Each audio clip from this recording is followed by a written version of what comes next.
All right, ladies and gentlemen, we are back with the panel. Carol Roth, billion-dollar deal maker, TV personality and host, business advisor, and author of the New York Times bestseller, The Entrepreneur Equation, and Julio Rivera, Newsmax insider, conservative activist, host of the Julio Rivera Show on Lanterns Radio Network. You know what I had over the weekend, guys?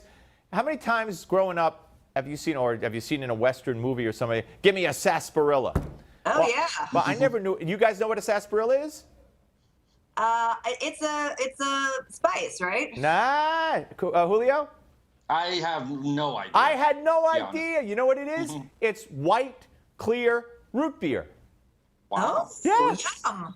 That's what it is. Sarsaparilla. Who knew? See? Good. I felt so dumb, and now I feel so smart because you two smart people didn't know either. All right. Carol, you had a point you were making before the break, then we'll move on. What were you going to say? Yeah, just really quickly, I would say the other thing with Hamilton is that not only was Mike Pence a guest, but they had an audience filled with guests who paid a lot of money for those tickets. So again, just not the right time and not a way to treat your guests. All right. This notion, guys, that Donald Trump isn't going to follow through on his campaign promises, it was all rhetoric, and the left-wing media is just anything that anybody he appoints that would dare indicate that he will carry it out. Oh my God, like a surprise. So John McCain was at this forum and he was asked about waterboarding, which I believe Trump wants to bring back. I certainly would like to see come back. And I understand and respect John McCain. He was a prisoner of war. I understand that. But that doesn't give him carte blanche from being criticized by me or anybody else. And here's what he said. You've got the Geneva Conventions, which we're signatories to, which prohibit waterboarding. And we now have a law. Now, prior to that law, we just didn't do it until this administration. The CIA decided to do it. They cannot do that. If they started waterboarding, I swear to you, there's a whole bunch of us that would have them in court in a New York minute. And there's no judge in America that wouldn't say they're in violation of the law because it's specifically in law now prohibited. So I don't give a damn what the President of the United States wants to do or anybody else wants to do. We will not waterboard. I mean, you know what, Carol? Well, let me go to Julio. Julio, you're shaking your head vigorously. I mean, you don't give a damn what the President of the United States wants to do or anybody else, really? If the Congress did change that law, you'd have to give a damn. Yeah, I don't think these rogue renegade nations and, like ISIS and these organizations should be afforded those protections. I mean, look at what they do and the way that they brutalize as they grew their caliphate. They were throwing gay people off of buildings strapped to chairs. They were killing and beheading Christians that refused to convert over. And listen, waterboarding is enhanced interrogation techniques. It's not torture. Nobody ever dies from waterboarding. You know what we do through waterboarding? We acquire information which keeps America safe. And when the Bush administration did it, they were very successful, and we did not suffer these attacks on our soil that we've been suffering under Barack Obama. Right, Carol, our own troops are waterboarded, not easy for me to say, to prepare them for what they may be up against if they, God forbid, are captured. So it's to me, I'm with Julio 110% here. I mean, McCain goes on to talk about how do we claim the moral high ground. I mean, this isn't plucking their eyeballs out, for crying out loud. I think you have to fight fire with fire, and I think that they need to repeal any laws that binds their hands. This is not something, as Julio said, that's going to be done on a widespread basis in the general population. This is done in very specific situations when we're trying to fight terrorism. So I think you need to use whatever means are necessary. And this whole kumbaya, oh, it's mean to waterboard thing is the exact wussification of America that put Trump in the White House in the first place. Yeah, you're darn right. The wussification of America. It's on every single level. Let's not even talk about what's going on the college campuses right now with the hand-holding and the head stroking and the whole thing. Okay, Barack Obama. My great hope was he would follow in the footsteps of Hillary Clinton and Bill Clinton and hopefully just go away when his term is up. But we never could expect that, I don't think. And now what he told the New York Times, a paragraph that was buried somewhere, let's put that up and I'll read it to you. There it is. This is from the New York Times, November 19th. For Mr. Obama, a return to the partisan fray was never the intention, but that vision assumed that his presidential legacy would be protected and nurtured by Mrs. Clinton in the Oval Office. So, you know, I'm sorry, Julio, this man is all about himself. He cannot help himself. It's I, me, and he will not take the route that his predecessor has taken over all these many years and not criticize or weigh in on what he has done. He will be speaking out against Donald Trump every step of the way. Yeah, he's fighting for his legacy still here in the waning weeks of his administration. Last week, in one day, he dropped a record amount in one day of regulations on the American over people. Over 500 pages, yeah.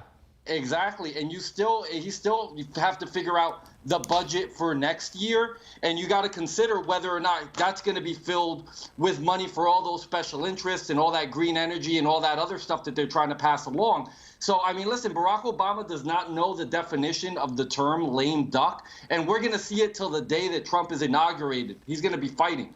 Yeah, and Carol, of course, also we're talking also about after he's gone and after Donald Trump is sworn in. So talk about that. But then also to Julio's point, I'm dead sure that he's going to let the UN Security Council declare a Palestinian state with 67 borders. The security. Look, he already had our representative at the Security Council not veto a bill condemning the U.S. embargo against Cuba a few months ago. I know. This is insane. Let me go back to Barack Obama first, post-office. He can talk as much as he wants. I don't think anyone will be listening. I don't think he'll have any power stronghold. I don't think anyone will care what he has to say once he's out of office. And I think he will go and do the speaking circuit and live happily ever after. And I just don't think that anybody's going to pay any attention to what he has to say afterwards. Now, in the interim here, yes, he's probably going to try and do everything he can. And guess what? Day one of the Trump administration, they're going to start to roll it all back again. So he can do and he can, be in a whirlwind and a frenzy and try to do all of these things. But at the end of the day, he's not going to have much of a legacy here. Yeah, I couldn't agree more. Okay, let's listen to something that Bernie Sanders had to say. And I think it's interesting also, the the Clinton campaign, Ed Klein sat here and told me that Hillary was crying hysterically to a friend on the phone the morning after the election, 6:30 in the morning.